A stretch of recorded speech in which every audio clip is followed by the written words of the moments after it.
आपल्या आसपासच्या शाळांमध्ये, विशेषतः सरकारी शाळांमध्ये नक्की काय परिस्थिती आहे याचा आपण कधी विचार करतो का?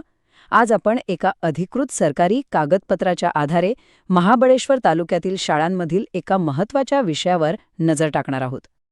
हे बघा, हे तेच अधिकृत कागदपत्र आहे. शिक्षण विभाग, पंचायत समिती, महाबळेश्वर यांची संच मान्यता.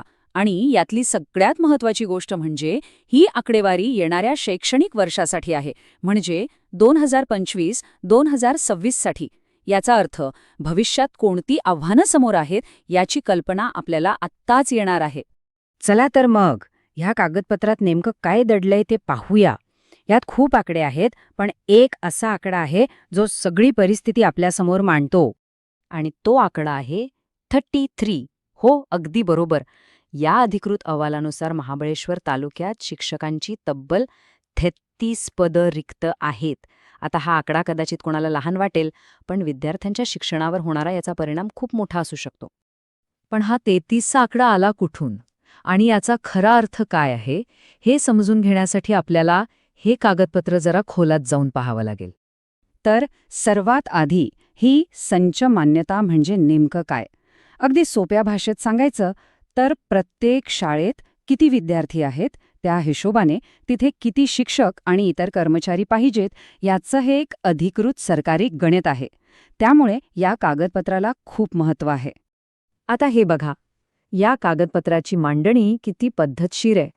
यात प्रत्येक शाळेची माहिती वेगवेगळ्या केंद्रानुसार आणि शिक्षकांच्या प्रकारानुसार विभागलेली आहे. त्यामुळे नक्की अडचण कुठे आहे हे समजायला मदत होते.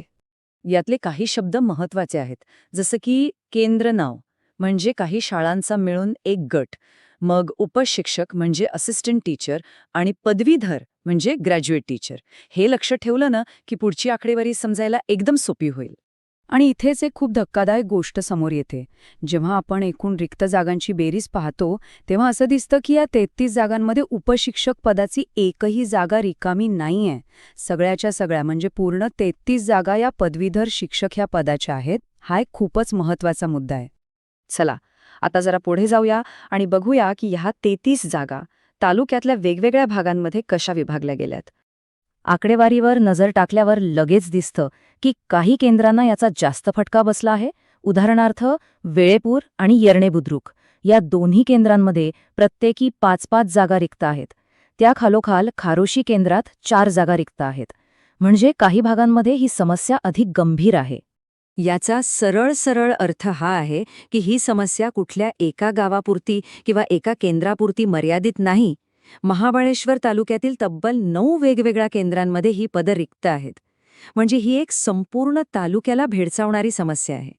आणि जेव्हा आपण आणखी खोलात जातो तेव्हा हे आकडे अधिक बोलके वाटू लागतात. उदाहरणार्थ लामच केंद्रातली जिल्हा परिषद प्राथमिक शाळा पारट, इथे एकट्याच शाळेत पदवीधर शिक्षकांच्या 2 जागा रिक्त आहेत. विचार करा, एकाच शाळेत 2 शिक्षक कमी असण्याचा काय परिणाम होत असेल. आतापर्यंत आपण फक्त आकडे पाहिले, पण या आकड्यांच्या पलीकडे जाऊन यांचा मुलांच्या शिक्षणावर आणि एकूणच शाळांवर काय परिणाम होतो हे समजून घेणं जास्त गरजेचं आहे. म्हणजे बघा, एका शिक्षकाची जागा रिकामी असणं म्हणजे काय? याचा अर्थ जे शिक्षक आधीपासून काम करत आहेत त्यांच्यावरचा कामाचा बोजा वाढतो, वर्गातली मुलांची संख्या वाढते आणि सर्वात महत्त्वाचं म्हणजे काही विशिष्ट विषयांचं शिक्षण थांबण्याची किंवा त्यात अडथळा येण्याची शक्यता असते. म्हणजे ही फक्त एक रिकामी जागा नाही, तर मुलांच्या शिक्षणात पडणारा एक मोठा अडथळा आहे. थोडक्यात काय तर 33 रिक्त पदं म्हणजे थेट 33 वर्गखोल्यांवर होणारा परिणाम. आणि हे येणारं 2025-2026 हे शैक्षणिक वर्ष सुरू होण्यापूर्वीचं एक खूप मोठं आव्हान आहे. आणि मग शेवटी एकच प्रश्न उरतो. नवीन शैक्षणिक वर्ष सुरू व्हायला आता जास्त वेळ नाही. मग या 33 महत्त्वाच्या जागा भरण्यासाठी पुढे काय नियोजन आहे? कारण या एका प्रश्नाच्या उत्तरातच महाबळेश्वरमधील हजारो विद्यार्थ्यांचं भवितव्य अवलंबून आहे.